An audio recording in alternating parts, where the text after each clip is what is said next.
Musik itu diharamkan dengan ijma' ulama. 4 mazhab semuanya mengharamkan. Di antara ulama yang sangat keras mengharamkan musik, ulama Syafi'iyah. Suruh orang-orang yang mengatakan musik itu halal, buka buku-buku mazhab Syafi'i. Semuanya pasti bilang musik itu apa? Haram. Nah, sebagian orang kalau sudah bicara musik, kita bilang kita harus bermadhab Syafi'i, sudah bicara musik, madhabnya dia buang, enggak pakai madhab Syafi'i lagi. Ya, enggak benar. 4 madhab, madhab Abu Hanifah, madhab Maliki, madhab Syafi'i, madhab Hambali, semuanya mengharamkan musik. Dan musik itu benar-benar melalaikan. Seandainya tidak ada dalil mengharamkan musik, kita pun tahu mudaratnya besar. Ya tidak? Seandainya tidak ada dalil mengharamkan musik, saya bilang musik tetap haram. Kenapa? Mudaratnya besar. Betapa banyak orang main musik, lalai, tidak nikmat baca Al-Quran, tidak bisa menangis baca Al-Quran. Kemudian main musik, akhirnya perempuan zina dan macam-macam. Ini temannya para pemusik. Apakah musik mendatangkan kebahagiaan? Jawabannya tidak. Kalau musik mendatangkan kebahagiaan, harusnya para pemusik adalah orang yang paling bahagia. Ternyata di antara mereka ada yang morfin, di antara mereka ada yang berzina, rumah tangganya rusak, di antara mereka yang bunuh diri. Ya, ente ingin bahagia, baca Al-Quran. Baca Al-Quran. Betapa banyak mereka menampakkan diri mereka seakan-akan berbahagia. Ternyata mereka tidak bahagia. Ente lihat saja nasib-nasib mereka, lihat. Kenyataan yang ente lihat, bisa lihat. Apakah mereka bagus? Mungkin ada 1-2. Tapi Islam dibangun di atas hukum ghalib. Biasanya bagaimana? Yang nadir, yang jarang tidak dijadikan sebagai landasan hukum. Kalaupun tidak ada dalil yang mengharamkan musik, saya bilang haram. Apalagi ada dalil yang mengharamkan apa? Musik. Apalagi ijma' ulama mengharamkan musik. Benar-benar melalaikan ya. Ustaz, apa hukum musik dalam Islam? Hukum musik hukumnya haram. Ya, hukumnya haram. Dan ini ijma' ulama. Semua mazhab, mazhab Syafi'i, mazhab Hambali, mazhab Maliki, mazhab Hanafi, semuanya mengatakan haram. Ya, dan saya sudah sampaikan dalam buku saya, ajaran mazhab Syafi'i yang ditinggalkan. Di antaranya yang tegas dalam hal ini adalah Imam Syafi'i sendiri. Ya, Imam Syafi'i mengatakan barang siapa yang mencuri alat musik tidak boleh dipotong tangannya. Kenapa? Karena mencuri alat musik sama seperti mencuri bir dan mencuri babi. Ya, mencuri yang haram tidak perlu dipotong tangannya. Kalau ada orang yang merusak alat musik, kata Imam Syafi'i juga tidak perlu disuruh bayar ganti rugi. Kenapa? Sama seperti dia menghancurkan khamar. Itu perkara yang haram. Ya. Dan seluruh ulama Syafi'i mengharamkan. Imam Ghazali, mau sebut ulama Syafi'i mana saja. Terutama saya sampaikan ini kenapa? Karena kita di Indonesia bermadzhab apa? Syafi'i. Ya. Bahkan Ibnu Hajar Al-Haytami dalam kitabnya Az-Zawajir an Iktirafil Kabair menyatakan bahwasanya bermain musik, mendengar musik ini semua termasuk dosa besar. Ini yang menyatakan ulama besar di mazhab Syafi'i. Ya repot sekarang sebagian orang, sebagian dai di tanah air kita menyuruh bermadzhab. Kalian harus bermadzhab, kalian harus bermadzhab.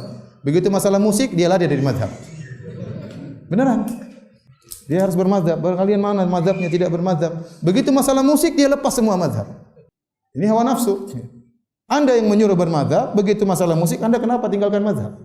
Kalau Anda bilang menyuruh orang bermadzhab, Anda harus konsekuensi, komitmen. Maka dalam masalah musik juga ikut mazhab. Apalagi seluruh mazhab, 4 mazhab mengharamkan. Ustaz ada khilaf, benar setelah itu ada yang membolehkan seperti Ibnu Hazm, tapi Al-Andalusi dibantah oleh para ulama. Telah terjadi ijma' sebelum dia mengatakan halal. Dia mengatakan halal kalau dia mendhaifkan hadis dalam Sahih Bukhari dan dia menyelisih para ahlul hadis. Seluruh ahlul hadis menyatakan hadisnya sahih. Dia menyatakan hadisnya apa? Dhaif ya. Ini kesalahan. Maka tidak boleh berdalil dengan kesalahan seorang ulama ya. Dan tidak usah kita bicara tentang masalah dalil, kita bicara tentang efek daripada musik. Coba sekarang musik ya. Orang kalau sering bermusik-musik, jarang dia baca Quran, jarang dia mau apa namanya? Ya. Apalagi dia semakin mendalami apa? Musik ya. Dia juga sholat tidak begitu tenang ya. Saya berbicara karena saya dulu pelaku, saya dulu main musik ya. Saya dulu ngeband, begitu ngeband azan saya berhenti, saya sholat. Tapi subhanallah, sholat tidak apa? Tidak tenang. Lagi musik mengantarkan kepada kebanyakan musik sekarang, musik yang maksiat. Nah, musik yang gambus-gambus kasidah-kasidah kurang enak didengar. Lebih enak yang rap, metal, pop, jazz, lebih enak-enak. Isinya apa? Perempuan. Isinya manja-manjaan. Ya. Kau yang di sana, kau yang di sini, kau yang di sana, kau yang di sini. Orang jadi stres semua, pikirin cewek, pikirin macam-macam lah ya. Begitu kenyataannya. Coba ente kumpulkan album-album musik yang tentang Islam berapa? Sedikit dibandingkan musik-musik yang maksiat. Kebanyakan kaum muslimin yang mereka dengar musik gambus atau musik maksiat? Musik maksiat. Maka benar kalau kemudian ditutup pintu sekalian aja tutup pintu musik hukumnya apa? Haram. Ini memang haram. Para ulama tidak mengecualikan kecuali duf rebana. Ulama Syafi'i menyebutkan kecuali duf rebana itu pun dalam acara-acara seperti acara-acara ramai seperti walimah atau acara Idul Fitri, Idul Adha. Atau ada acara-acara baru boleh menggunakan apa? Duf ya. Tadi kita mendengarkan firman Allah Subhanahu wa taala bagaimana orang kafir membuat orang-orang tidak bisa mendengarkan Al-Qur'an Karim. Mereka mengatakan wal ghaufi. Kalian ucapkan ucapan-ucapan yang kosong, ucapan-ucapan yang tidak berguna, supaya orang itu meninggalkan Al-Qur'an Karim. Disebutkan salah satu gaya orang-orang Arab itu dengan menyanyi-nyanyi, supaya orang nggak baca Al-Qur'an. Dan sekarang pun kita lihat umat Islam lebih sering mendengarkan nyanyian, menyanyi-nyanyi daripada baca Al-Qur'anul Karim. Dan ini termasuk usaha untuk memalingkan umat Islam dari Al-Qur'an. Sampai ucapan musuh-musuh Islam, orang-orang Yahudi, ketika mereka tahun 65 itu mau menyerang Mesir ya, mau mengambil Palestina pada waktu itu, apa kata mereka? Ka'sun wa ghaniyah, ka'sun wa ghaniyah. Satu gelas minuman dan satu biduan itu lebih dahsyat menghancurkan umat Islam daripada alfu midfa, 1000 meriam. Mereka tahu kekuatan umat Islam di Al-Quranul Karim. Makanya dibikin oleh orang-orang kafir bagaimana orang-orang tidak bisa mendengarkan Al-Quranul Karim. Kalau sekarang kita lihat hiburan-hiburan di mana-mana, itu salah satu usaha untuk memalingkan umat Islam dari Al-Quranul Karim. Dan kita lihat ya, orang kalau sudah mendengarkan nyanyian itu tenggelam dalam nyanyian itu. Na'udzubillah min dzalik. Ya, anak-anak muda sekarang di masjid ini, anak sering katakan sebenarnya yang datang ke masjid itu orang udah pada benar semua, udah baik-baik ya, udah pada sholat, udah mau kebaikan. Tapi antum lihat kalau konser musik yang datang pakai baju hitam sama tengkorak, iya. Mereka nggak datang ke rumah Allah. Enggak. Mereka lebih cinta dengan yang seperti itu. Dan itu banyak di negeri kita. Acara-acara di televisi yang membuat orang meninggalkan Al-Quranul Karim. Maka perlu kita memboikot itu beberapa TV yang ada. Nggak perlu ditonton. Itu termasuk mengganggu kita dari membaca Al-Quranul Karim. Jadi kalau dikatakan apa hubungan lagu-lagu, nyanyian-nyanyian dengan gangguan dakwah Rasulullah SAW, itu salah satu yang digunakan oleh orang-orang kafir untuk memalingkan umat Islam dari Al-Quran Karim.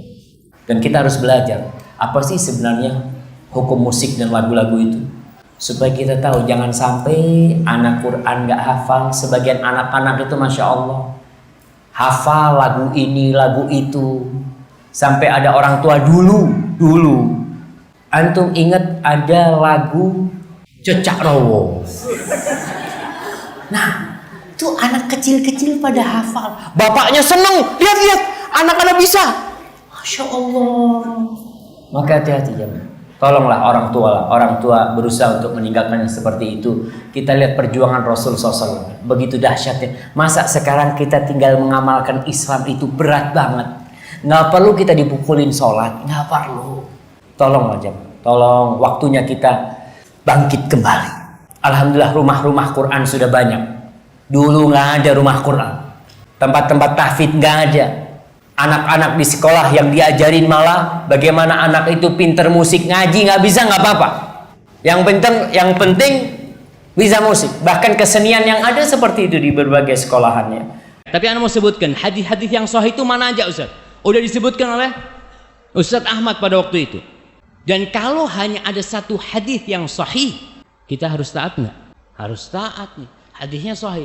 Ternyata hadisnya banyak sekali. Selain hadis yang diriwayatkan Imam Bukhari tadi, dan hadis itu disebutkan oleh Syekh Albani rahimahullahu taala, sebagian orang fobi, ya Albani yang nyebutin, anak nggak mau. Tenang nih, Albani itu dia gurunya Albani itu siapa? Sama tuh Ibnu Hajar Al-Asqalani. Dia juga mengambil ilmunya Ibnu Hajar, Ibnu Hibban, Imam Bukhari, dan beliau tidak mensahihkan hadis itu dengan diri sendiri. Tidak, kita sudah sebutkan yang mensahihkan itu banyak ulama-ulama senior dalam ilmu hadis. Kalau ada ulama fikih mensahihkan hadis, kita tanya dulu, ente nggak ahli dalam ini, ente ulama fikih gitu kan. Kita tanya, siapa ulama hadis yang mensahihkan? Fulan. Kita lihat, kita cek kembali. Yang bisa mengecek silahkan dicek kembali. Tapi jangan ikut-ikutan. Mengatakan enggak, ana mau ikut Ibnu Hazm. Karena buat ana itu lebih mendukung ya profesi ana.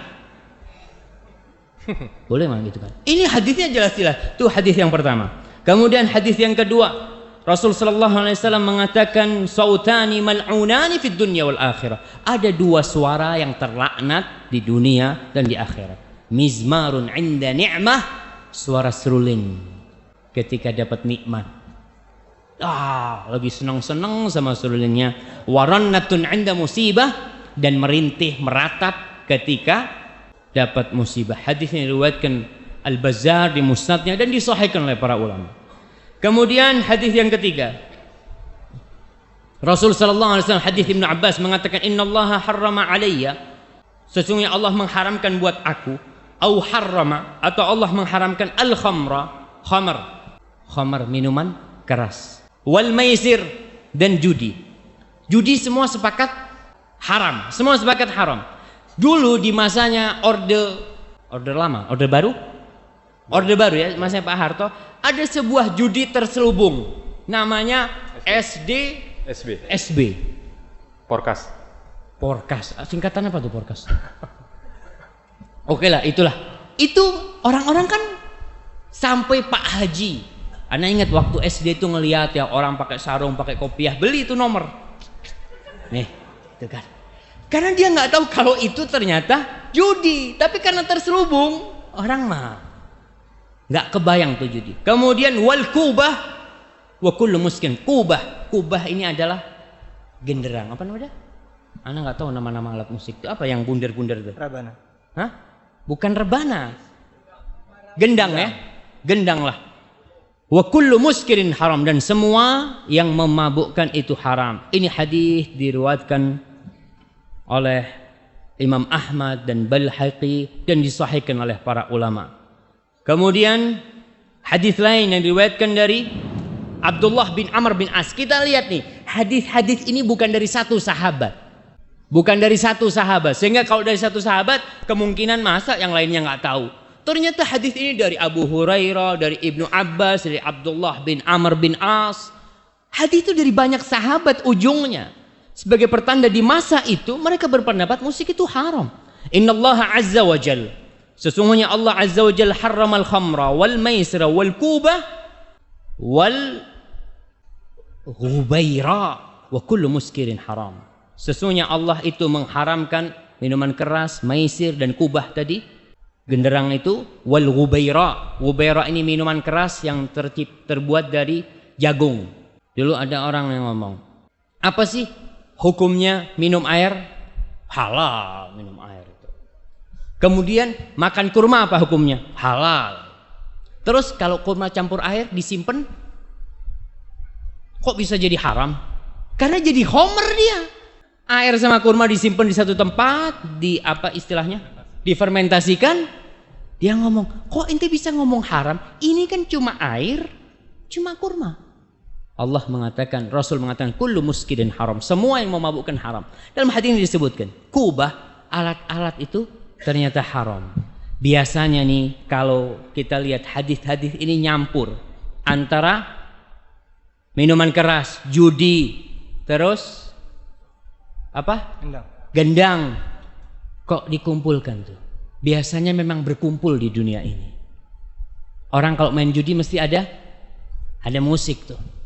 Ada yang main judi diem-dieman. Ada Ustaz, kata dia, yang takut sama polisi tuh diem-dieman. Ya, tapi kalau tempat-tempat yang banyak itu dikumpulin tuh, bahkan dicampur sama perempuan-perempuan.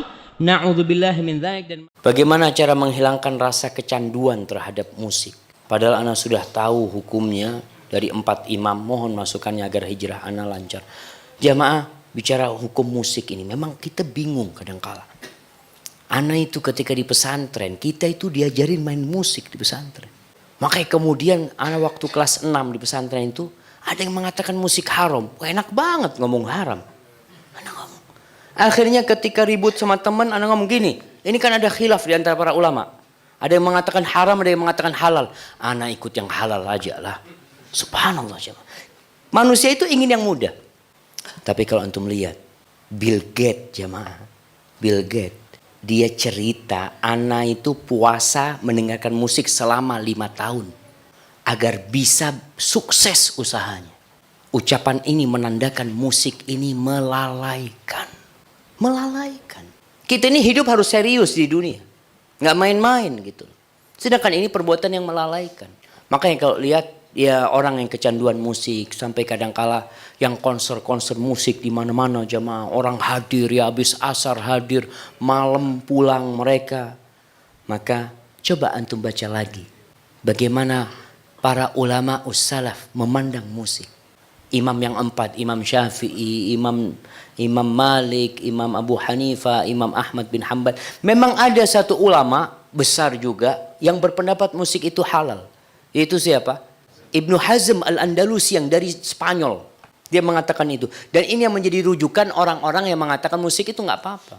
Padahal imam-imam yang 4 sudah seperti itu. Bagaimana cara menghindarkan hati kita yang kadang-kala kalau dengar musik, kayaknya hati ini enak gitu ya, Ma. Mulai kakinya goyang-goyang. Seperti itu. Maka berusaha memang untuk minta tolong sama Allah. Ya Allah, dekatkan aku kepadamu ya Allah. Allahumma a'inni ala dzikrika wa syukrika wa husni ibadatik ya. Kemudian pelajarin, kalau mungkin yang anak Ustaz lebih condong kepada yang berpendapat umpamanya halal, antum pelajarin lagi, kaji lagi. Karena sejatinya ya secara logika apa sih yang didapatin antum dari musik? Antum tambah dekat sama Allah? Enggak. Tapi kalau antum baca Al-Quran, antum akan dekat sama Allah Subhanahu wa ta'ala. Dan jemaah, hidup ini ujian. Surga itu dikelilingi dengan semua yang disuka, yang dibenci oleh jiwa.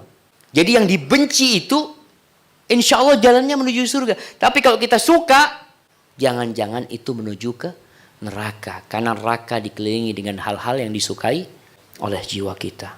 Apakah kalau kita mendownload lagu atau semacamnya itu kita dapat dosa atau gimana Ustaz? Ya jelas. Jelas, ini sudah berapa kali kita jelaskan dalam pengajian. Teman-teman, kalau antum sudah ada di pengajian, mulai sekarang yang didengar adalah pengajian, tilawah Al-Quran. Musik ini dan lagu tinggalkan udah. Tidak akan pernah bertemu musik sama Al-Quran, mustahil. Mustahil teman-teman sekalian. Baik berat, coba lawan dulu. Pakai seminggu, 2 minggu rapi, berdoa sama Allah. Karena memang tidak bisa ketemu ini, tidak bisa ketemu teman-teman sekalian. Dan semua rata-rata ikhwah dan akhwat kita alhamdulillah yang sudah terapkan apa yang saya bilang ini, akhirnya mereka terapi meninggalkan, dan setelah mereka meninggalkan sebulan, 2 bulan, mereka sendiri berkata, sungguh kami tidak tahu Ustaz, dulu kenapa saya sekonyol itu ya, pakai beli uang banyak sekali, sampai ada yang Masya Allah rumahnya penuh, satu ruangan semua dengan DVD musik dan segalanya. Dia bilang sekarang justru setelah ikut pengajian dan saya tahu, saya alihkan dari pengajian ke pengajian, dari taklim ke taklim. Seperti teman-teman duduk di sini, rasa bertambah iman nggak? Saya tanya sekarang. Bertambah iman, baik. Kenapa nggak dilakukan setiap saat nih teman-teman sekalian? Kenapa nggak kembali ke mobil sebentar dengerin lagi, masuk apartemen dengar lagi ilmu, materi lain. Syaitan akan mengatakan, sudahlah, tadi kan sudah cukup. Sekarang hiburan dengar dangdut. A'udzubillahi minasyaitonirrajim.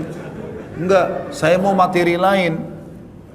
Imam Nawawi belajar teman-teman satu hari 12 kitab di 12 guru gitu kan. Antum mesti satu hari itu dengar 12 materi berbeda. Dengarin ilmu, dari ilmu ke ilmu. Karena ilmu itu tidak akan menambah kecuali kepintaran, keimanan, kebaikan, ketinggian derajat, banyak manfaatnya. Musik itu akan membuat kalau sedih ya sedih, kalau senang ya senang, kalau kalimatnya jahat kita juga jahat juga. Ya begitu. Bukankah banyak musik-musik lagu-lagu orang non-muslim yang akhirnya saya buka pakaianmu, saya begini, saya begitu, bahasa yang tidak santun sekali. Kira-kira tidak berpengaruh pada orang, berpengaruh pada orang itu. Berpengaruh gitu kan. Kata-kata, cacian dan seterusnya ini semua tidak ada manfaatnya teman-teman sekalian. Maka tidak bisa ketemu antara ini sama ini. Download mulai sekarang ceramah. Dari ceramah ke ceramah, ustadz ini ke ustadz ini, materi ini ke materi ini. Lalu susun dengan rapi, buat seperti kurikulum sendiri. Kalau saya pribadi sudah buat di web kita, resmi itu memang web ini kita susun secara rapi. Ada kajian Minhajul Muslim, ada Bulughul Maram, ada dosa Al-Kabair, ada Riyadhus Shalihin, ada Mahkota Pengantin, ada serial sirah, ada serial sahabat, banyak, ada tablik akbar, ada khutbah Jumat. Semua bisa disusun secara sistematis, ikutin. Kayak kurikulum kuliah. Hari Senin saya ikutin materi akidah, misal di Minhajul Muslim. Hari Selasa saya bahas masalah ibadah, sholat, wudu dan seterusnya. Kita pelajari. Hari Rabu saya belajar sirah. Hari Kamis saya belajar ini. Luangkan waktu untuk itu, kurikulumkan. Ada di antara ikhwah-ikhwah yang WA ke saya dan memang Masya Allah, saya lihat mereka mengikuti dan mereka akhirnya seperti orang yang sedang kuliah. Ya, bahkan saya waktu itu mendatangi salah satu negara non Muslim sebenarnya di Hong Kong. Waktu itu saya diundang dengan orang-orang kita. Ada satu Muslim di sana, jazahullah khair. Dia buat semacam sekolah ya untuk orang-orang kita yang kerja di sana dari SD sampai S1. Dan dia jadikan kurikulum ceramah-ceramah saya. Jadi kalau teman-teman ini pada hari Sabtu atau Ahad lagi libur, mereka sekolah gitu kan. Lalu mereka tonton sirah. Lalu setelah nonton 1 jam, setengah jam, 1 jam, kemudian dikasih pertanyaan. 30-40 pertanyaan dijadikan sebagai soal. Mereka jadikan sebagai kurikulum. Maka itu insya Allah akan menambah kebaikan, menambah ilmu buat kita. Tentu bukan harus ceramah saya ya. Siapa saja boleh insya Allah. Jadi saran saya, Allah alam, ini musik memang harus ditinggalkan teman-teman. Insya Allah antum akan rasakan manfaatnya pada saat sudah ditinggalkan. Coba terapi seminggu, 2 minggu dan lihat hasilnya. Kita akan rasakan ketentraman jiwa. Pada saat saya bimbing umroh selalu jawaban jemaah saya begitu. Pertanyaan, Ustaz, kok di sini nyaman sekali ya? Keenak rasanya mau tiap hari begini. Apa kira-kira sebabnya? Saya bilang selain Masjid Haram dan Masjid Nabawi memang di sini luar biasa pahalanya, juga kita termotivasi ingin mengejar ibadah di situ. Sisi yang lain saya tanya, Bapak Ibu di sini selama seminggu atau 9 hari pernah dengar musik? Enggak pernah Ustaz. Itu salah satu hal yang efeknya besar sekali ya. Besar sekali pada kejiwaan, sehingga memang kita tidak terganggu dengan itu. Sampai Abu Bakar mengistilahkan radhiyallahu anhu musik itu dengan mazamirus syaitan, anak-anak panah syaitan. Itu akan merusak hati seseorang. Sekali kena berbahaya sekali, gitu kan? Berbahaya. Dan teman-teman yang hafal Quran tahu masalah itu. Kapan mereka dengar musik, maka sangat berpengaruh kepada kualitas hafalannya. Itu memang sudah umum. Jadi orang kalau hafal Quran yang paling pertama diingatkan 2 hal. Jangan interaksi sama lawan jenis yang bukan mahram dan jangan dengar musik. Ada teman saya subhanallah hafal Quran 3 bulan. Dan kata kuncinya dia juhud, dia berusaha dan dia tinggalkan 2 hal tadi. Enggak pernah interaksi sama lawan jenis, dia tinggal di gunung, di pesantren sana dihafal sama dia dan tidak pernah dengar musik selama 3 bulan hafal 30 juz dan Masya Allah sampai sekarang bertahan hafalan itu. Memang manfaatnya besar sekali, gitu kan? Jadi dari ceramah ke ceramah, dari Al-Quran ke Al-Quran, dan Al-Quran kalau didengarkan tilawah usahakan ikuti terjemahannya. Ya, seperti itulah Allah alam. Musik mengingat Allah karena liriknya tentang kematian, liriknya tentang Islami dan yang lainnya. Tentu pertama ya, kewajiban kita adalah mendahulukan dalil daripada akal. Ketika Rasulullah mengharamkan dan Rasulullah menyatakan itu haram, tegas.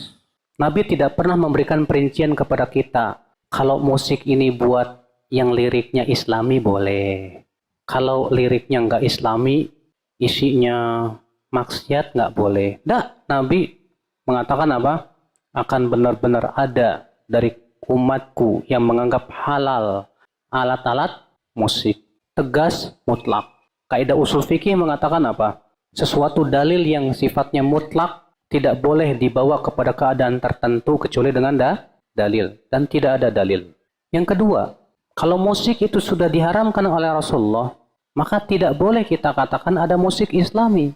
Sekarang kalau seperti itu jadi ada zina Islami nanti Pak. Ada mencuri Islami, pacaran Islami, riba Islami. Tinggal tambahin aja Islami. Gimana itu? Jelas ini tidak dibenarkan ya akal Islam. Azakumullah. Rasulullah tidak pernah beribadah kepada Allah dengan cara alat musik. Tidak. Rasulullah tidak pernah beribadah dengan cara nyanyian-nyanyian yang katanya isinya tentang kebaikan. Memang kalau tanpa musik, sebagian ulama membolehkan syair, bersenandung. Itu yang paling ringan adalah Imam Syafi'i dalam hal ini. Boleh sebatas bersenandung, bersyair, nggak apa-apa. Tapi Imam Syafi'i memberikan catatan. Catatannya pertama, isi senandung atau syair itu tidak boleh berisi maksiat. Tapi isinya yang mengingatkan kita kepada akhirat dan yang lainnya nggak apa-apa. Kalau tidak disertai dengan alat musik. Yang kedua, tidak boleh sering-sering. Karena Nabi bersabda, la'an yumla batnu ahadikum qayhan wa sadidan. Lebih baik perut seseorang dipenuhi oleh nanah dan darah daripada dipenuhi oleh nyanyian. Ya, hadisnya sahih. Nabi mengatakan lebih baik perut seseorang dipenuhi oleh nanah dan darah daripada dipenuhi oleh apa? Nyanyian. Maka kata Imam Syafi'i, ini syarat yang kedua yang harus terpenuhi. Tidak boleh sering-sering. Sekali-kali nggak masalah. Makanya para sahabat Bersyair sekali-kali aja nggak masalah. Adapun jadikan kebiasaan, jangan. Nah, ternyata terkadang kita melihat pemuda itu kebalikan. Lebih senang bersyairnya daripada apa? Baca Qur'annya, daripada zikirnya. Ini melalaikan namanya, Pak. Tetap ini tidak diperbolehkan kalau sudah seperti itu. Baiklah, kalau kita membaca kitab-kitab para ulama tentang nyanyian, banyak banget yang keras terhadap nyanyian. Imam Malik mengatakan nyanyian itu ruqyatuz zina, ruqyahnya zina. Mas'ud dan Ibnu Abbas ketika menafsirkan firman Allah, wa minan nas may yashtari lahwal hadits liyudilla an sabilillah. Di antara manusia ada yang membeli ucapan-ucapan yang tak berguna untuk menghalang-halangi manusia dari jalan Allah. Kata Ibnu Abbas apa? Demi Allah, yang dimaksud ayat ini adalah nyanyian. Itu juga perkataan Ibnu Mas'ud. Sampai bersumpah 3 kali. Demi Allah, yang dimaksud ayat itu adalah nyanyian. Memang akhi, ya, kita yang dari kecil ngedengerin nyanyian, itu kayak gimana gitu ya. Kayaknya kita dari kecil dah, gimana sih, di angkot ada nyanyian, ada musik, di mana-mana ada musik. Kok kayaknya baru sekarang nih kita dengar-dengar nih. Jangan-jangan nih agama baru nih. Ya, masalahnya kita dari kecil udah dididik di atas kayak gituan, Pak. Kita anggap biasa. Waktu SD dulu ya, pelajaran olahraga senam jasmani, teng teng teng teng teng teng gitu. Pakai musik. Jadinya kita nganggap biasa. Sehingga pada waktu itu gara-gara kita terbiasa di atas sesuatu yang ternyata setelah tahu kita itu mungkar, kita merasa heran. Ibnu Mas'ud berkata begini, Kaifa bikum idza labisatkumul fitnah wa sarat sunnah. Bagaimana pendapat kalian apabila fitnah itu melanda kalian dan fitnah dianggap sunnah? Yarbu fiha shaghir, anak kecil tumbuh di atas fitnah. Wa yahramu fihal kabir, orang dewasa tua di atas fitnah. Sehingga mereka menganggap ini sunnah. Ketika fitnah itu dikatakan tinggalkan, orang berkata ada sunnah yang ditinggalkan. Padahal itu bukan sunnah. Kenapa? Di situ Ibnu Mas'ud memberikan kepada kita alasannya. Dia sudah tumbuh dari kecil di atas fitnah. Dia sudah dewasa sampai tua di atas fitnah. Sehingga dianggap biasa gitu. Dianggap biasa, nggak masalah. Nah, inilah jadi masalah akal Islam. Nah, setelah kita besar, mulai kita mengaji, baru kita dengar, haram. Ya, kalau antum, masya Allah kayak Mas tadi itu ya, pas dengar langsung haram, langsung nyari, langsung, wah, udah kalau gitu saya tinggalin, masya Allah, gitu kan. Yang berabenya tuh Pak, pas dia tahu haram, apaan sih nih? Dikit-dikit haram. Agama apaan tuh kayak gitu tuh kan? Susah jadinya karena ngikutin hawa nafsu. Lagu dan musik hukumnya haram. Saya bawakan dalilnya tentang haramnya lagu dan musik, dan ini harus ditinggalkan. Kalau jelas sudah menurut syariat bahwa itu haram dan Nabi menyebutkannya haram tentang musik itu, tinggalkan, gak ada manfaat sama sekali. Gak bisa dikatakan untuk menghibur hati yang sedang duka, gak bisa. Menghibur hati dengan duka, yang sedang duka dengan Quran, dengan ibadah kepada Allah, dengan zikir, dengan berdoa kepada Allah, dengan berbuat kebajikan, baru akan hilang itu. Bukan dengan musik, bukan dengan lagu. Pada hakikatnya lagu dan musik bukan hiburan. Itu merupakan penyakit hati dan merusak hati manusia, merusak akal manusia, dan juga merusak agama manusia. La yakunanna min ummati aqwamun yastahilluna al-hira wal harira wal khamra wal ma'azif. Kata Nabi SAW, sungguh-sungguh nanti ada dari umatku aqwam, beberapa kaum, yastahilluna al-hira, yang mereka menghalalkan zina, wal harir, menghalalkan sutra, wal khamra, menghalalkan khamr, minuman keras, wal ma'azif, dan alat-alat musik. Nabi menyebutkan nanti akan ada di umatku yang menghalalkan, berarti hukumnya apa? Haram. Nanti akan ada yang menghalalkan, berarti hukumnya apa? Haram. Di sini Nabi sebutkan zina haram. Bahkan Allah menyebutkan dalam Al-Quran, wala taqrabuz zina innahu kana fahishatan wa sa'a sabila. Jangan kalian mendekati perbuatan zina, Karena zina itu perbuatan yang keji, kotor, dan sejelek-jelek jalan. Kemudian wal harir, sutra. Sutra ini hukumnya haram bagi laki-laki. Sutra dan emas haram bagi laki-laki dan halal bagi wanita. Sutra dan emas haram bagi laki-laki dan halal bagi wanita. Kata Nabi SAW, uhilla adh-dhahabu wal hariru liinathi ummati wa hurrima ala dzukuriha. Dihalalkan emas dan sutra bagi perempuan umatku dan diharamkan bagi laki-lakinya. Hadis ini sahih. Kemudian juga nanti akan ada yang menghalalkan khamar. Khamar hukumnya haram. Minuman keras hukumnya haram. Wal ma'azib, dan musik. Dan nanti akan ada yang menghalalkan musik, dan ternyata memang ada. Ya, di antara ustadz, di antara dai atau ulama yang mereka menghalalkan musik. Hukum musik haram dalam Islam. Haram. Nasnya jelas, baik dalam Al-Quran maupun dalam hadis Nabi yang sahih. Akibat godaan wanita, membiasakan diri untuk mendengar nyanyian-nyanyian. Karena dua hal ini pasti berkaitan. Nyanyian dengan wanita. Itu pasti. Disebutkan oleh Syekhul Islam dalam kitab Majmu'ul Fatawa.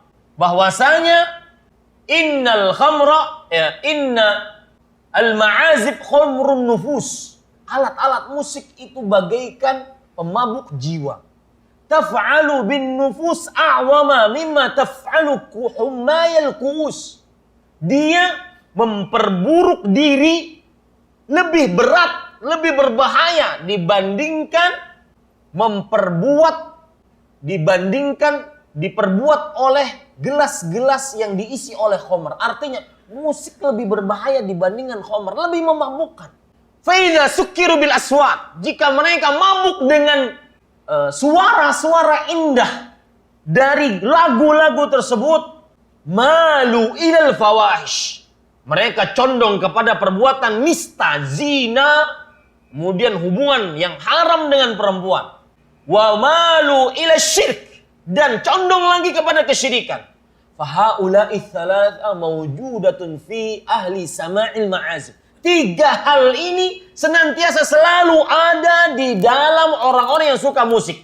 Yang pertama, condong kepada perempuan yang zina, condong kepada kesyirikan. Yang ketiga, condong kepada perbuatan zalim. Di musik dengan wanita tidak bisa dipisahkan. Ini perkara khilaf. Musik itu khilaf para ulama. Ibnu Hazm rahimahullah, beliau mengatakan hadis, la yakunanna min ummati yastahiluna hirra wal harir wal ma'azif, bahwasanya akan ada nanti dari umatku yang mereka nanti akan menghalalkan zina, menghalalkan khamar, menghalalkan sutra, dan menghalalkan alat musik. Ini hadis didoifkan oleh Ibnu Hazm. Masya Allah, ini kelihatan bijak, kelihatan ilmiah. Dinukilkan pendapat para ulama Ibnu Hazm. Dan ternyata semuanya adalah hawa, ayyuhal ikhwah. Semua adalah hawa. Semuanya adalah mengikuti dari keinginan hatinya. Coba kalau dia ingin benar-benar ingin memahami, mempelajari, kenapa Ibnu Hazm mendoifkan hadis ini? Pertama, hadis ini diriwayatkan oleh Bukhari dalam sahihnya. Di antara sebab yang didoifkan oleh Ibnu Hazm, Imam Bukhari menyebutkan qala Ammar dengan sighah at-ta'liq.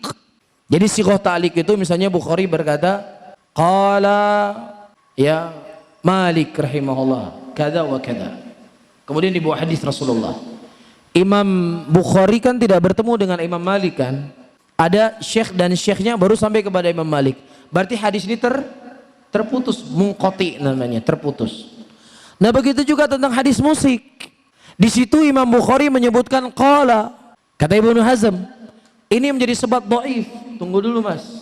Kalau seandainya Ibnu Hazm tahu kalau Ammar ini adalah gurunya Bukhari, kalau kita membaca terjemah dari guru-guru Bukhari, inilah termasuk dari guru Bukhari.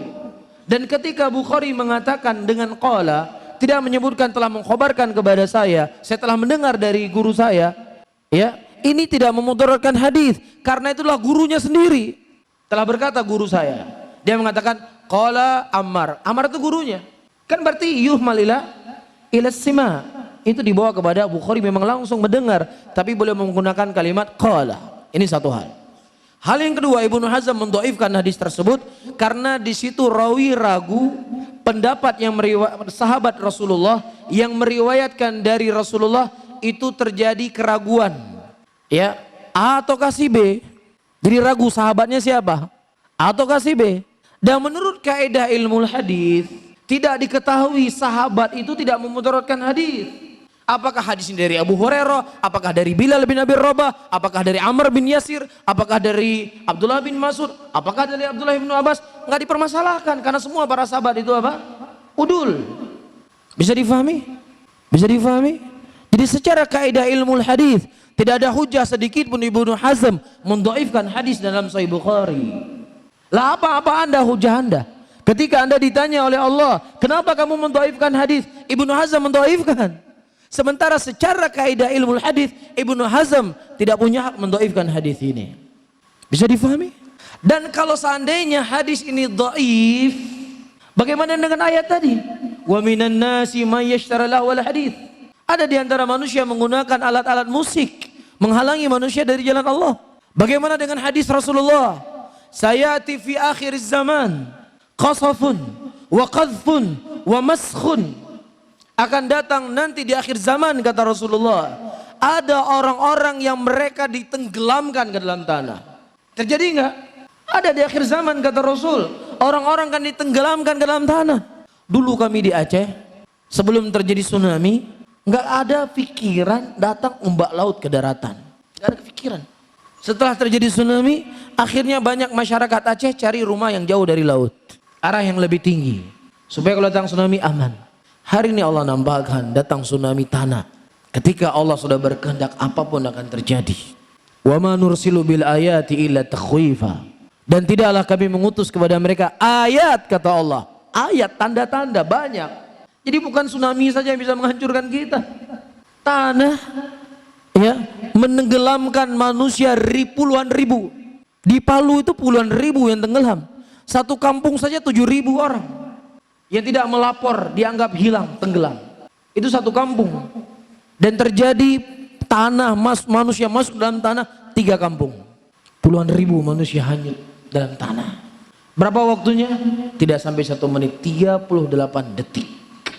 Tidak sampai 1 menit, 38 detik. Telah dikhabarkan oleh Rasulullah kejadian hari ini ribuan tahun yang lalu. Iya, khasafun wa kathfun. Orang akan diazab dengan dilempari batu. Wa maskhun, dan wajah mereka akan diubah-ubah dengan rupa-rupa yang jelek, kata Rasulullah. Kemudian para sahabat bertanya, ya Rasulullah, mata dzalik? Kapan itu akan terjadi ya Rasulullah? Nabi SAW mengatakan, idza dhaharal ma'azif wal qainayat. Ketika sudah tersebar alat-alat musik dan tersebarnya biduan-biduan wanita yang bernyanyi, di situ akan datang bala dan musibah dari Allah Subhanahu wa taala. Belum lama ini ada ustadz yang bukan manhaj yang bilang hadis Bukhari tentang larangan musik cacat sehingga dia membolehkannya. Bagaimana derajat hadis tersebut?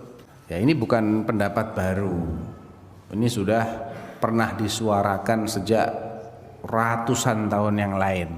Ya, memang kalau sudah ada bedanya antara ahlus sunnah dengan yang lain itu apa? Ahlus sunnah itu pendapatnya menyesuaikan dengan dalil. Dalil bilang apa, dia akan sami'na wa ata'na, walaupun bertentangan dengan selera. Itu ahlus sunnah.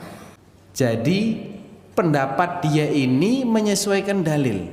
Ada dalil dia berpendapat. Ahli bid'ah sebaliknya. Pendapat dulu, terus cari-cari dalil. Membolehkan dulu, emang menurut saya boleh, gimana caranya ya supaya saya punya alasan ya, saya dhaifkan aja deh hadisnya, cacat itu ya. Dia nggak bisa menjelaskan cacatnya secara ilmiah, dia cuma taklid, dan yang ditaklitin itu salah ya, salah itu. Yang terkenal itu Ibnu Hazm yang punya pendapat musik itu boleh. Alasannya Ibnu Hazm apa? Alasannya karena itu hadisnya terputus. Imam Bukhari bilang dalam sahihnya, qala Hisham bin Ammar haddatsani Sadaqah hadatsani fulan an Abi Amir au Abi Malik al-Asy'ari. Ya, Hisham bin Ammar dan seterusnya nyambung. Tapi antara Bukhari dengan Hisham bin Ammar nggak disebutkan Bukhari dengar langsung atau pakai perantara, nggak disebutkan.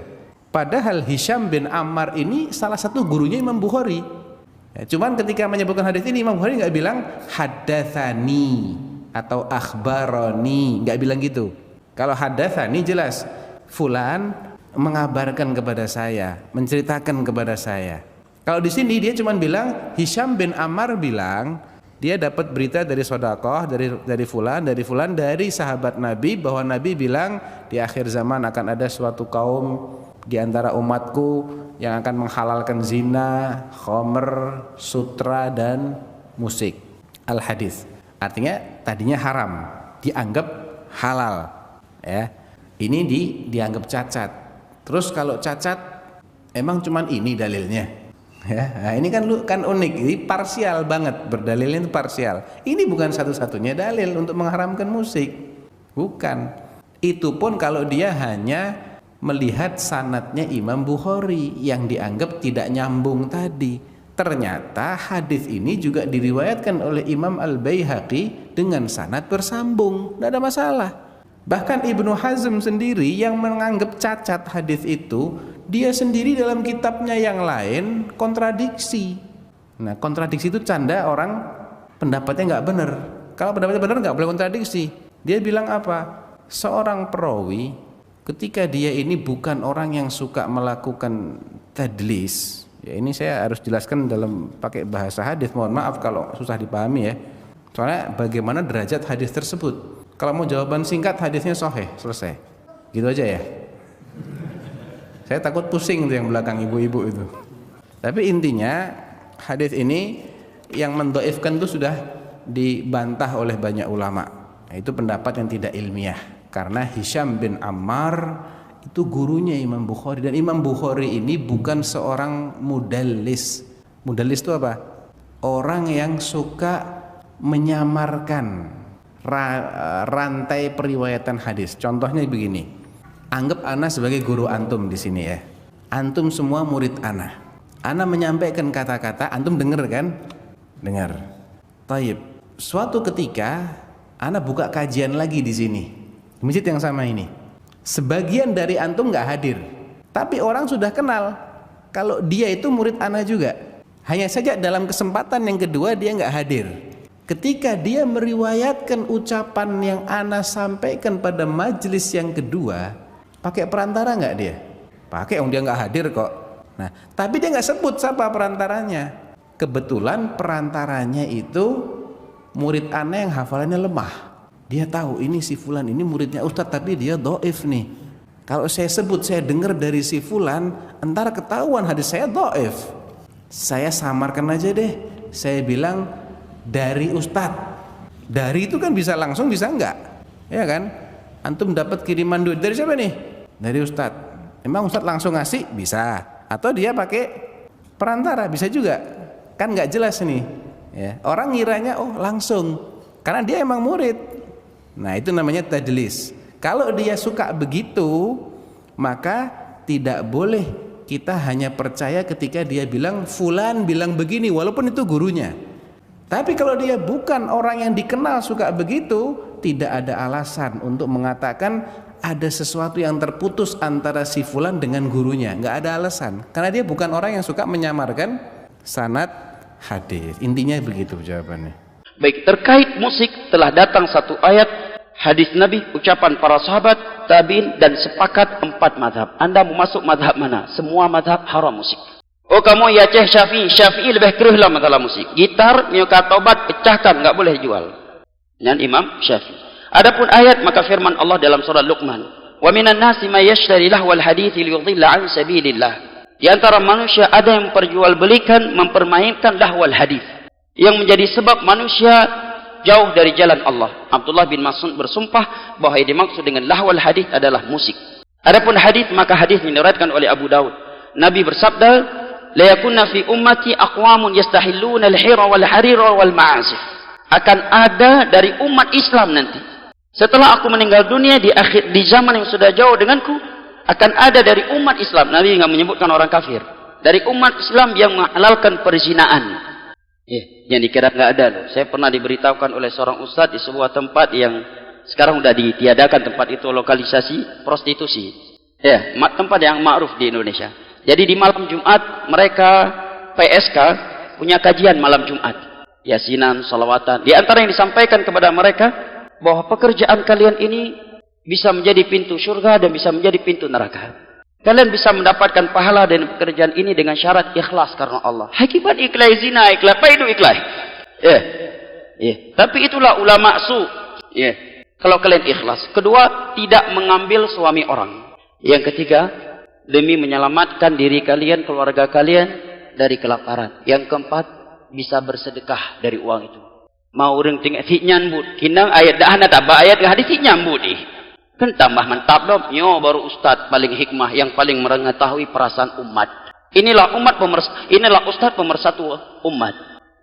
Ada wal harir, dan akan ada dari umat Islam yang menghalalkan kain sutra buat laki-laki. Kain sutra yang terbuat dari ulat sutra asli, bukan sarung yang harga 35.000 itu kemudian ditulis merek sutra, bukan itu ya.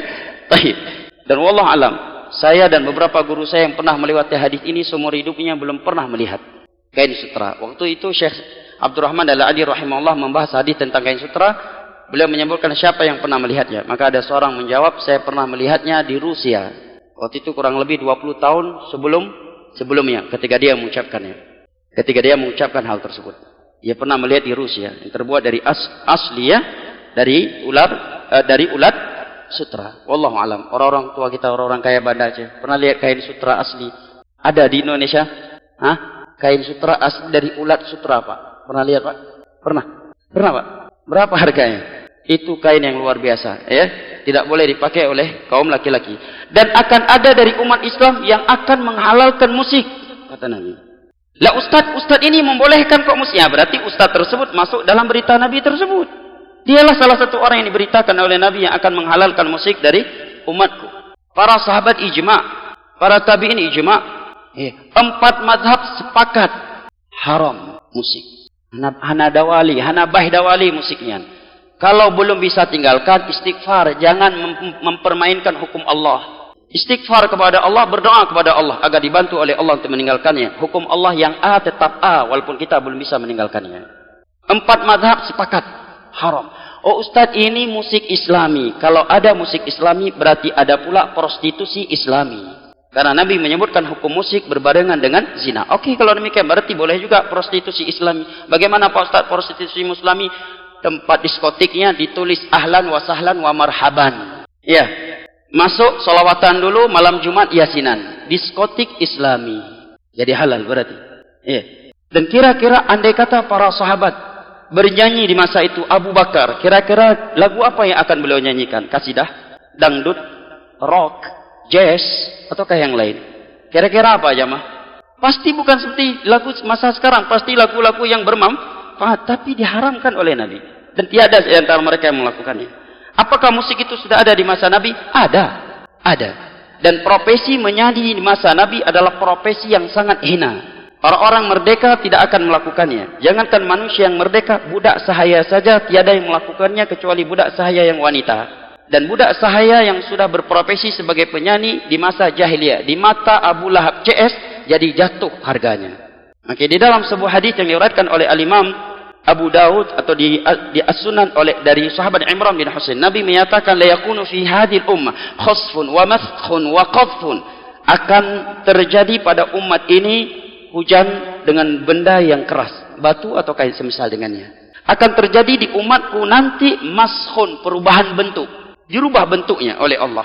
Wa qadfun wa khasfun, seringnya terjadi gempa bumi. Tanah dimasukkan ke dalam secara tiba-tiba oleh Allah. Berdiri salah satu seorang sahabat Nabi berkata, "Mata dzalika ya Rasulullah?" Kira-kira kapan itu terjadi wahai Rasulullah?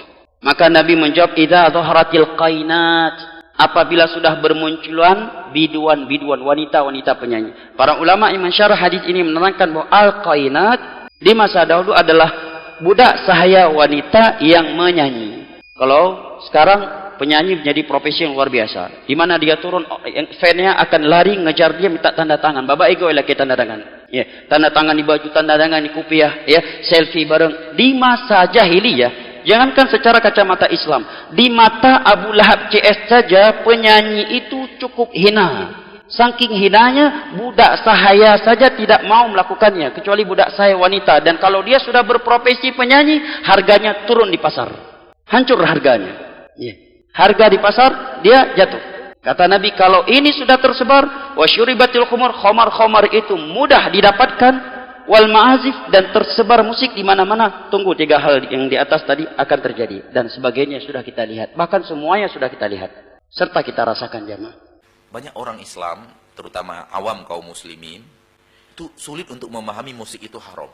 Banyak sekali, tidak sedikit. Terutama kaula muda, ini yang terutama ya, kaula muda. Saya menemukan cara, yang mudah-mudahan bermanfaat untuk kita, bagaimana meyakinkan mereka bahwa musik itu haram. Saya menemukan cara, saya ajarkan sekarang, mudah-mudahan bermanfaat untuk kita semua. Ini sudah keluar dari tema ya, tadi tema yang ditanyakan itu sudah keluar. Ini tambahan. Saya sering berhadapan dengan pemuda-pemuda, anak-anak muda, kadang-kadang juga jemaah tua yang bertanya tentang musik.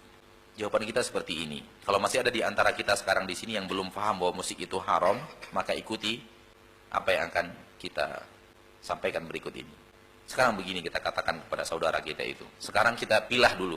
Kita pilah dulu musik yang ada di Indonesia ini, yang kita dengar setiap hari, kita dengar di pasar, kita dengar di tempat berbelanja, mall dan semacamnya, kita dengar di angkot, kita dengar di rumah-rumah umat Islam.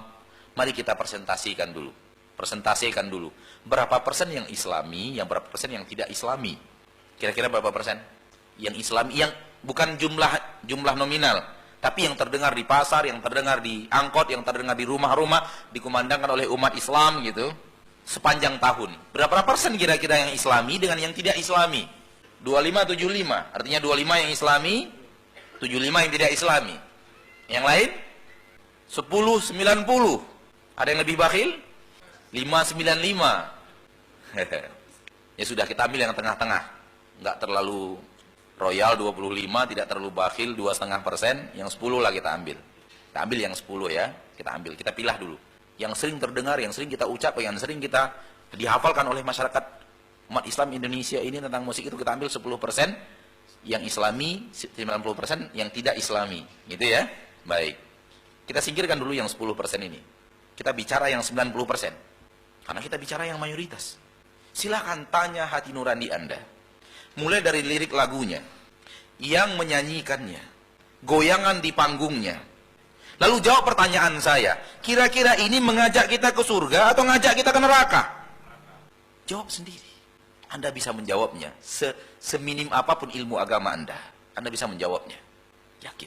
Lihat lirik lagunya, lihat yang bawakannya, lihat penari latarnya, lalu jawab, apakah ini akan mengajak kita ke surga atau mengajak kita ke neraka?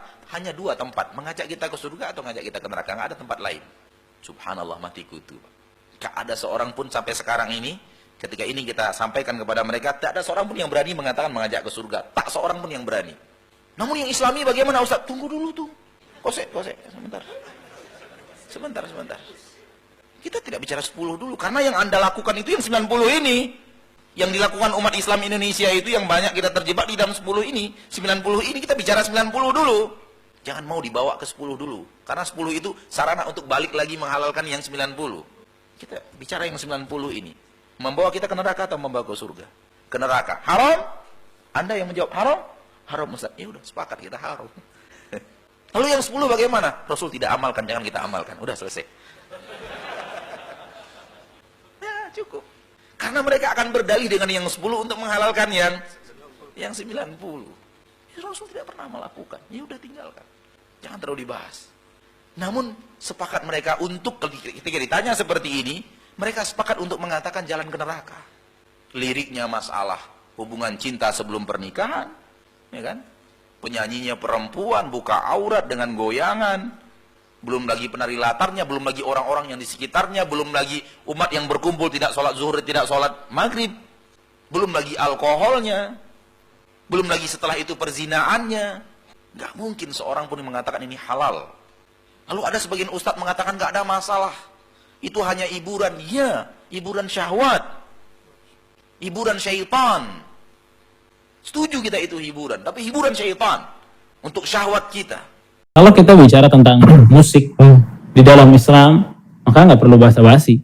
Kenapa nggak perlu basa-basi? Kalau musik itu haram, karena ada 5 ayat yang mengharamkan, 14 hadis yang mengharamkan, 20 perkataan sahabat, dan 31 penukilan ijma' untuk haramnya musik. Salah satu ayat yang dibawakan oleh para ulama tentang ini adalah surat Luqman ayat 5. Allah Subhanahu wa taala berfirman, "Wa minan nasi man yashtari lahwal hadithi liyudilla an sabilillah bighairi ilmin wa yattakhidhaha huzwa ulaika lahum adzabun muhin." Kata Allah Subhanahu wa taala, di antara manusia itu ada yang membeli ya lahwal hadis. Lahwal hadis ini kalimat yang Allah Subhanahu wa taala sebutkan ditafsirkan oleh para sahabat radhiyallahu taala anhum. Seperti Ibnu Mas'ud, Ibnu Abbas atau Ibnu Umar, bahwa lahwal hadis adalah nyanyian. Juga Abdullah bin Mas'ud radhiyallahu taala anhu, pada saat beliau itu menafsirkan kalimat lahwal hadis yang akan atau bisa menjadikan seseorang tersesat, beliau bilang, huwa wallahil ghina. Dia tuh lahwal hadis demi Allah, itu nyanyian. Di riwayat yang lain beliau mengatakan, al-ghina walladzi la ilaha illahu, al-ghina walladzi la ilaha illahu, al-ghina alladzi la ilaha illahu. Demi Allah itu nyanyian, demi Allah itu nyanyian, demi Allah itu nyanyian. Ditekankan ya. Dan ini tafsiran dari Ibnu Mas'ud, yang Ibnu Mas'ud, yang Ibnu Umar, yang Ibnu Abbas, mereka ini melihat ayat ini turun, dan mereka orang yang lebih paham tentang maksud Allah Subhanahu wa taala di ayat tersebut, ya. Begitu juga diriwayatkan dari Ibnu Abbas, ya. Dan yang paling menarik riwayat dari Ibnu Abbas tafsirannya, dari Ibnu Mas'ud, dari Ibnu Umar, semua kan bilangnya nyanyian. Yang paling menarik adalah tidak ada satupun sahabat yang mengkritik penafsiran ini. Oh, insyaallah. Jadi semuanya sepakat. Semuanya berarti apa? Sepakat. Nggak ada yang mengkritik. Hukum asal musik itu haram berdasarkan nas Al-Quran dan hadis yang sahih. Suatu yang haram tidak boleh dijadikan alat dakwah, alat ibadah. Ya, Allah berfirman dalam surah Luqman ayat yang ke-6, wa minan nasi may yashtari lahwal hadis liyudilla an sabilillah. Kata Allah, di antara manusia ada orang yang menjual lahwal hadis untuk menyesatkan orang dari jalan Allah. Berkata Abdullah bin Mas'ud, wallahu alladzi la ilaha illahu. Demi Allah yang tidak ada ilah selain Dia, sesungguhnya yang dimaksud lahwal hadis adalah musik dan nyanyian. Beliau menekankan itu 3 kali. Itu diharamkan. Di antara manusia ada yang menjual lahwal hadis. Lagu dan nyanyian itu, musik dan nyanyian bisa dijual apa tidak? Bisa. Laku apa enggak? Super laku. Mahal apa murah? Mahal. Untungnya gede apa kecil? Gede. Orang yang bisnis musik dan nyanyian kaya apa miskin? Kaya. Lebih laku mana dengan jualan goreng pisang, bala-bala? Lihat aja tukang bala-bala dengan produser musik, kaya mana? Kaya produser musik, ya. Laku keras. Wa minan nasi may yashtari lahwal hadits liyudilla an sabilillah, untuk menyesatkan manusia dari jalan Allah. Orang yang sudah keranjingan lagu dan musik, dijamin dia tidak akan merasa nikmat dengan membaca Al-Quran atau mendengarkan bacaan Al-Quran, mendengarkan kajian seperti ini. Koleksi CD-nya lebih banyak lagu daripada ceramah. Kalau dia buka YouTube, di YouTube ada ceramah, ada kajian, ada lagu dan musik, ada. Coba lihat viewer YouTube untuk musik dan lagu, bandingkan dengan viewer ceramah. Kalau ustadz-ustadz yang ceramah paling ribuan, belasan ribu, puluhan ribu, ya. Jarang ada yang terlihat sampai ratusan ribu viewernya tuh, dan yang nge-like-nya tuh, yang ngasih jempol. Coba buka lagu. Jangan ketang, ini bukan usulan. Bandingkan dengan lagu yang di YouTube. Viewernya jutaan, puluhan juta sampai ratusan juta. Yang nge-like-nya juga jutaan. Oleh karena itulah maka itu sangat lagu. sangat laku. Sesuatu yang secara zat, secara hakiki haram nggak bisa dan nggak boleh dijadikan alat dakwah. Orang yang mendengar umpamanya ya lagu-lagu religi sampai tersentuh, sampai meneteskan air mata. Apakah dia mengalami itu nggak ketika baca Quran atau mendengarkan bacaan Al-Quran? Enggak. Dia tertipu oleh syaitan laknatullahi alaih ya. Orang itu tersentuhnya bukan liriknya oleh liriknya tapi oleh alunan musiknya. Ya, liriknya mungkin menyentuh. Coba dia tersentuh nggak oleh Al-Quran? Enggak, tertipu dia ya. Tidak ada yang lebih memiliki daya sentuh yang paling besar dibanding Al-Quran bagi hati yang bersih. Kalau begitu para penyanyi itu ahli neraka dong. Enggak, kita tidak sedang memvonis pelaku sebuah perbuatan, enggak. Kita sedang bicarakan hukum dari sebuah perbuatan. Kalau hukum sebuah perbuatan itu haram, tidak berarti kita memvonis pelakunya sebagai ahli neraka, enggak. Ada orang yang mabuk. Kita katakan mabuk adalah haram. Apakah pemabuknya pasti masuk neraka? Belum tentu. Mungkin dia taubat sebelum matinya. Ke surga ke nerakanya itu nanti dikalkulasikan dengan seluruh amal lainnya, amal baik dan buruknya, dan dilihat di akhir hayatnya. Al-a'mal bi khawatimiha. Amalan itu sangat bergantung kepada amalan terakhir dari hidup dia. Jadi kalau kita menghukumi haramnya sebuah perbuatan, tidak berarti apa? Memvonis pelakunya dengan vonis ahli neraka. Enggak, beda antara vonis dengan menghukumi sebuah perbuatan ya. Jadi jangan diambil kesimpulan oh berarti Ustadz ini mencap ahli neraka kepada mereka yang suka nyanyi. Enggak. Kita hanya fokus menghukumi sebuah perbuatan, tidak memvonis para pelakunya. Adapun vonis surga neraka dari pelakunya itu bukan wewenang kita. Itu nanti dikalkulasikan dengan seluruh amal dan dilihat bagaimana kematian dia. Mungkin gak umpamanya ada orang kafir sekarang menghina Islam, dosa enggak? Ya iya. Boleh gak kita vonis pasti dia ke neraka? Gak boleh. Walaupun dia menghina Islam. Karena apa? Karena dia masih hidup. Mungkin gak sebelum matinya dia tobat dan masuk Islam? Sangat mungkin. Pernah nggak teralami oleh nabi-nabi melaknat orang kafir di dalam sholatnya, tapi ternyata orang kafir yang dilaknat itu masuk Islam dan bagus keislamannya? Ada yang begitu? Ada. Kita pernah bahas dalam kitab Tauhid. Ketika perang Uhud, Nabi sampai berdarah, 4 giginya tanggal gitu ya, berdarah-darah. Lalu dalam sholat beliau kunut nazilah. Isinya apa? Melaknat orang-orang tertentu dari kalangan orang kafir dengan menyebut nama. Allahumma al'an fulan, Allahumma al'an fulan, Allahumma al'an fulan. Bayangkan diucapkan oleh Nabi dalam keadaan beliau sudah dianiaya di dalam sholat lagi. Kurang gimana makbul tuh. Turun ayat laisa laka minal amri syai'un. Ini nggak ada urusanmu sedikit pun dalam urusan ini. Ini bukan wewenang kamu. Dan ternyata orang-orang yang beliau sebut di dalam sholatnya itu, yang dilaknat dalam sholat itu masuk Islam dan bagus keislamannya. Jadi kita sekali lagi hanya menghukumi sebuah perbuatan, tidak memvonis pelaku dari perbuatan itu ya. Walaupun perbuatan yang sedang dilakukan itu kafir, musyrik, menghina Allah, menghina Rasulnya, menghina Islam, itu dosa besar. Tapi jangan langsung divonis pasti dia ke neraka. Karena sangat mungkin dia apa? Tobat lalu masuk Islam dan bagus keislamannya.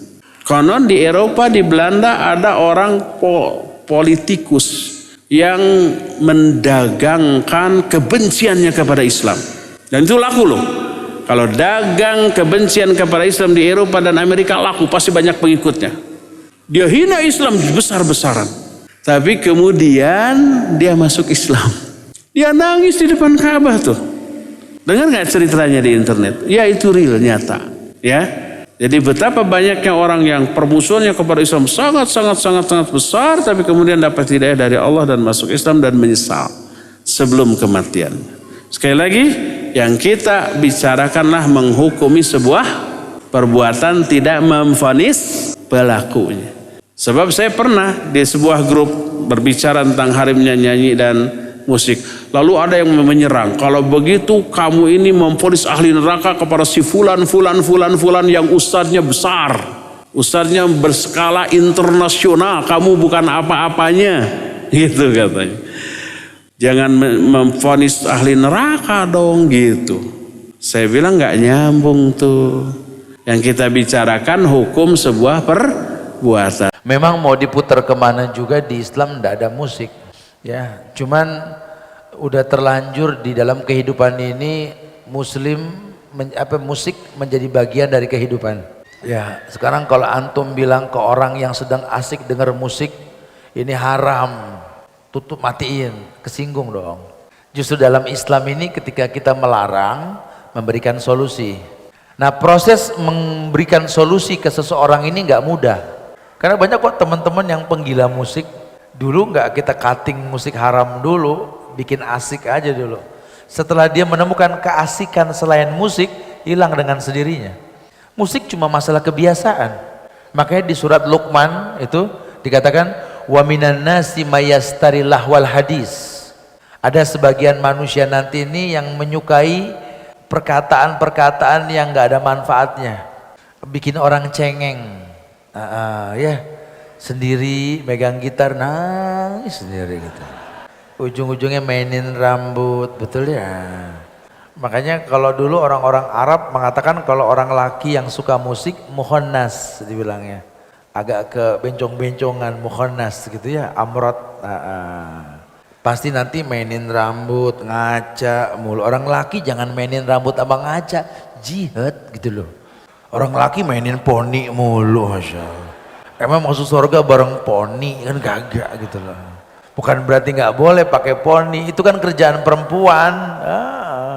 Dandan, perawatan tuh perempuan, laki ya laki gitu loh. Ya bukan berarti nggak boleh dandan, boleh, tapi tetap menggerget gitu. Nah di Islam itu ada syair, ada nasyid. Makanya kalau saya sih optimis banget sama Indonesia ini, optimis.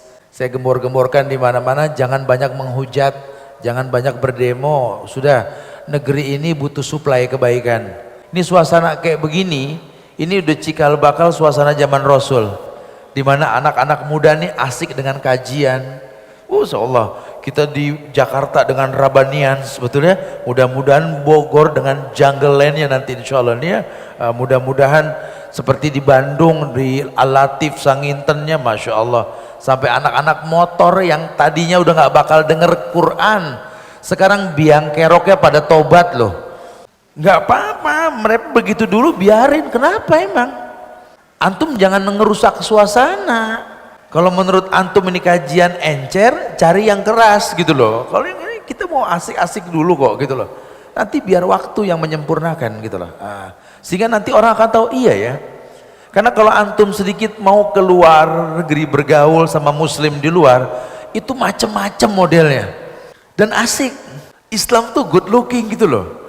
Makanya kalau sampai malah kita mempertontonkan yang gak enak asik dilihat, ada yang salah nih ya. Wallahu a'lam. Jadi ya jelas memang di Islam tidak ada musik. Jadi kalau antum pasangkan ada Islam musik Islami, maaf, Islam nggak menerima. Cuma kalau kita melarang langsung tanpa solusi sulit. Ya, biarkanlah. Sekarang sudah banyak nih qori yang suaranya bagus. Dulu kan kita tahun-tahun 80-an, 70-an denger qori cuma muammar doang, betul? Sekarang suaranya macem-macem. Sampai imam bisa di setel suaranya, betul? Mau suara siapa? Gitu kan?